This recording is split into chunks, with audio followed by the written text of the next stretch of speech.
So, whether you like it or not, you want to try to kill him level 1. That will require help. So, imagine this. Minotaur waits in the bush. Okay. And he will not see it coming, jump in, Helker jump in as well, and then gets a kill. Oh, Purify though. Yeah, I thought it was going to be either Petri or Execute, or even Flicker. Is it to outplay? It could be a visual bug, because we did get that problem before. Well, ladies and gentlemen, we're jumping into game number 2. Game 1, it was devastating. VP showed no mercy. But this time, Guangzhou bringing in the Helkert as well as the Minotaur and Barca. Will this be enough firepower to stop VP? Only time will tell. Guangzhou Gaming, with their backs against the walls, they bring out the unique picks. How is this going to work out, though? 3 Purifies, 1 on Modi on the Helkert. It's not exactly as teamfight heavy, bit more aggressive. Let's see what the angle is and what plans does he have for this Purify. I have 2 ideas. 1, to Purify out of the shot essence, and 2, to do with Bomber. Look at Modi, though. He's instantly cutting. That's why he went Concussive Blast. So it's more of like a non-lane. It's not something you want to use to abuse your lane. It's something that you want to just be active on. And this is a great position. Jumps in, gets the Terrify and the damage. Bober unable to get that position to punish Modi, and that's a free lethal take for Cannonale. And this is the annoying part about playing against a Helkert. Even if he doesn't really get a kill, the fact that he is whittling you down and always potentially in the area, it's enough to really screw over all the rotational plans you have. Yeah, and that's how you play your Helkert. You clear the lane as fast as you can, and then you get out of there. Because every XP has some way to get back their HP. That's how Helkert does it. You just move around. Out of vision. You know, like read a newspaper or something, and then your HP just comes back up. Yeah. Look at this, though. Immediately, Badcott sees the vision, tries to make sure that there's no cutting available, so there won't be any ganks to the mid lane. But now that Guangzhou Gaming has a Farsa, are they going to try and getting more? Ooh, look at that. Yeah, this is what I'm expecting, though. It's close. That's the thing. If you go in lane against Yuzong, it's not going to be a happy time.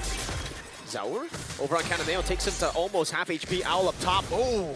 Doesn't even need to use a Purify there. Missed Mountain Shocker from Zaur. Yeah. All the while, Guangzhou just waiting for the level 4s for both Ying as well as Mei. I feel like if Ying is level 4, it's enough for you to fight, but once that Minotaur does have that level 4, now that's where you really go. Oh, Shine! They go all in on Pluto. All right, now it's petrifying, but the Ocean not used, just a rough wave. That's a big resource burnt, Bolt and Spell. Yeah, I feel like Guangzhou should not heavily invest in this hurdle. I feel like getting a kill would be more valuable with their draft. And Modi's playing so aggressive right here, threatening the Terrifies. But look at that caught. Black Dragon is available. Ooh, good timing on the Black Dragon from right as Modi blinked in towards him. Owl, jumps in as well. Oh, Badcott finally going down now from the skies. Does have the Petrify, won't be able to use it now. That's a good Terrify over to him. Mountain Shocker lands as well. Getting out the Purify from Modi. Bober waiting in the bush, does not have the Petrify. They will have to back away as Bober pops into rough waves. Pluto flickers out to safety. Guangzhou Gaming with a win on Turtle 1. Get the win on Turtle 1, but on the top side, Super Gorka got a ton of value there. And remember, even if Guangzhou Gaming wins the early to mid game, there's still that late game from Virtus Pro to worry about. Yeah. But I really feel like late game is very subjective when you look at the relationship of the heroes. Because late game, yeah, Super Gorka is gonna be able to destroy everyone, like easily get a Savage. But if he dies first, right? That's the biggest thing. And he has multiple threats here. You gotta do it with the Lancelot, the Helkert, the Barca. So I really feel like it's subjective. Yes, with the string of the carry, scary late game hero, but not as scary if you die. That's true. It depends on the decisions in the middle of the fight. Look at this. Pluto Might have the tech charge here. Will do so. All right, so this early aggression is just working out so much better for Guangzhou Gaming. But so far, Virtus Pro is doing a great job not losing too much. It's still a 0-0 game by all means. Yeah, honestly, both teams are being careful of the nukes of both teams because you got the Kadita as well as the Helkert. It's something that it's always in the back of your mind. You want to make sure that you're positioning in a way that you don't get caught by the Kadita, and you're positioning in a way, if Helkert jumps in, who's going to counterattack against him? Look at this gank with Modi. Badcott doesn't read it in time. Terrify coming out. Badcott! Furious dive, Petrify into the back. Ooh! DOT ticking back on Modi. Up top, tech charge. They got the Purify. Owl burning down. Bober gets the Petri on him. and he weaves past the feathered airstrike. Finally gets stunned up, has the dash away. May cannot get the last hit on him. Like I said, man, individual plays also from Virtus Pro is what allows them to get so much advantage in the game. And just like that, GUANGZHOU Gaming on the back foot, despite technically being the ones to make the first move. Yeah, but also shout-outs to Virtus Pro, really playing around that Minerva Fury quite well. No one really got caught by that. Oh! Dragon coming down now, Super Gorka able to flick around with Zauri. He goes with Traceless, but they get past Modi.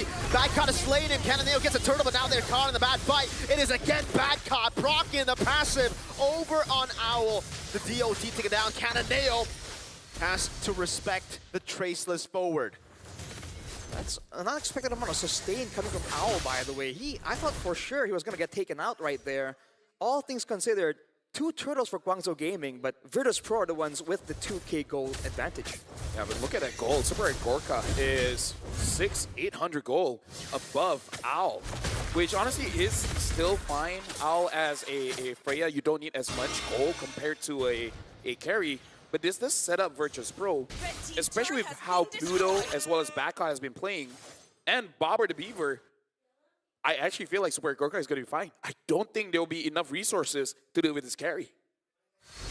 Depends on how much Virtus Pro can force GUANGZHOU Gaming to burn. And right now, though, when it comes down to the wave clear, GUANGZHOU Gaming definitely have a bit of an advantage, but they're not really allowed to do anything because Virtus Pro are just waiting around in the bushes, denying the traps coming in from the Hellcurt. Owl tries to go in there. The Mama Shock already used. Whoa! Now it's Badcott caught, stunned up. The back line, it's a rough ways over to X-Ying, and the barrier stops him. Pluto's taking a lot of those shots. Now it is Badcott with a Petri, but Cannonale takes him down before they can do any more damage on X-Ying. An aggressive dive there from Virtus Pro, but it didn't pay out. That was a 4v5 technically, a 5v5 with the turret, and GUANGZHOU Gaming gained all the value there. I would say, oh, hold on. Cannonale gets Oh, fully stacked up. That Thorn Rose hit like a truck. And again, I feel like the fact that GUANGZHOU is able to turn that around is because they were prepared for it. That was a beautiful traces too, man. We're seeing a lot of these individual plays. Great reaction. I don't know if that was intentional. I think it is because look at GUANGZHOU, the way that they've been playing. They knew again was coming down bot. They were preparing for it, and then they just able to capitalize. This means that Virtus Pro, even with all these amazing individual mechanics, you always got to be careful of that team play because GUANGZHOU, at this point of the game, they're starting to read the patterns of Virtus Pro. Right now, the photo is available for May on the Minotaur, so Virtus Pro have to be careful. All in over to May. Oh my lord, he just get rid of him. That's the squishiness of him. Owl in the back line, able to zone Sour. Ego is for a free take on a turtle. Now as Cannonale walks up, that's a furious dive, but with no petrify. Almost Super Agorka getting caught, but has the flicker to escape. Now a golden staff. That means 3 items done. I gotta say, beautiful by GUANGZHOU in terms of their targeting, man. Because the moment May got caught, everyone else just go for those damage dealers. Out, go straight to the back line, able to deal quite a lot of damage over to Zaur, and then Cannonale goes in, shows his face, and be like, if you really want to stay, we're gonna make sure we take you guys down. Amazing targeting by GUANGZHOU. And it's unfortunate that Super Gorka got stuck in the Lord pit right there, but ooh, X-Ying Tries to go on Bober Owl. Yeah. Really good clear here, not able to siege it down again. A weakness from GUANGZHOU is they can't really siege turrets down. They need to whittle for fights or split. Cannonale is having an amazing game so far with Lancelot. I hope I don't jinx it, but I just want to see it.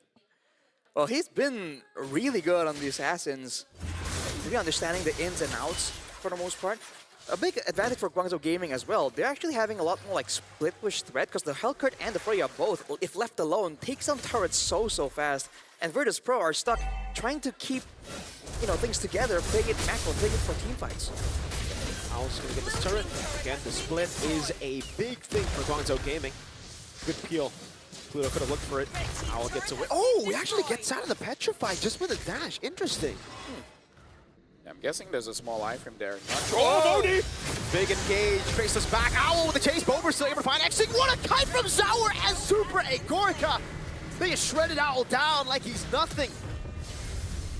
Definitely too overzealous there from Owl. 1v2 against 2 marksmen technically, but he got melted before he could actually take anyone down. That was a great purify from Modi.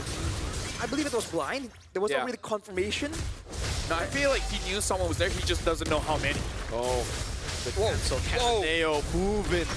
Bober's looking for the re-engage, but doesn't have the petrify. It's still down for 30. I gotta say, both teams is like they're playing from tomorrow. It's not stopping. Yeah. Free Lord over to Virtus Pro. Because it really does look like Virtus Pro and Guangzhou, they have a rough idea of what the next engage is gonna look like. They're prepared for it, they counter it, and then they make it look clean. They make it look rehearsed. It looks like both teams, they really know what's gonna happen before it happens, or their reaction speed is just out of this world, man. There's definitely some kind of chess match happening from both teams where like, oh, I know that you know that I know that you know what I'm gonna do type deal.